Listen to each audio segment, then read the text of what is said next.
So this is the result of some bibliomancy yesterday. Opened the book and it was Samuel chapter 28, and I was looking specifically at 21 to 25, I think it was, referencing Saul, and there was a woman. I thought it was interesting that they didn't name the woman, they named all the men. I was reading a bit before that this morning to talk about it. I see that she was a woman from Endor, which sounds like a plot from a film. But more interestingly, they had cast out all of the wizards and people who had familiar spirits or witches from the land for some reason.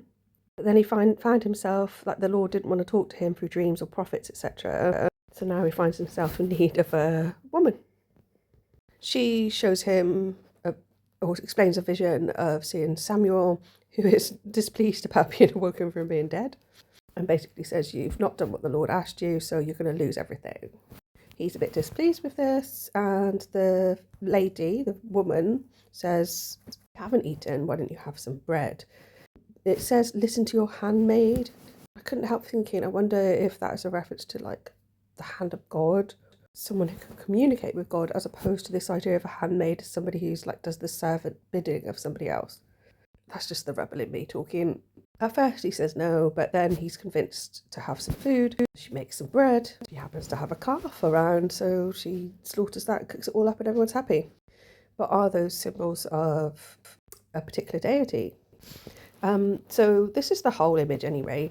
I think it's really beautiful, and I've not used my pens yet. I will do, but I just think a lot of the things you can see without. You can actually see my shadow right in the centre as well, which is quite funny. So in the middle is what looks like a cat face overall, and emerging from the very top is like a font of energy. It's like very, very happy, joy. Either side are wings, and then at the bottom is what look like boots, but it's actually two characters as well. There's a reference perhaps to the constellation boots there, or booties. So there's a close-up of what could be a cat's face, or lizardy face possibly. So if I go over that with my pens, it'll come out a little bit more. What I love about this is it's like I'm sort of guided to pick a colour, get a bit of blue, get a bit of white, whatever. And I don't ever know what I'm going to do next in real life or painting. But as it starts to emerge, I just think, oh wow, that's beautiful. So there's those two characters that look like boots at the bottom. One on the left looks a bit more male, and the one on the right looks like a female, and she's sort of a bit mermaidish, she's sort of floating. I will go over this with my pens, but on the left there, you can almost see coming out of like a plume of smoke, somebody riding a vehicle, sort of like a chariot. And then lower right, you can, well, and above that, you can kind of see almost two angelic figures sort of like swooshing in from somewhere as well. And there's that sort of top figure sort of just emerging sort of with complete joy, happiness, whatever, power out of the top.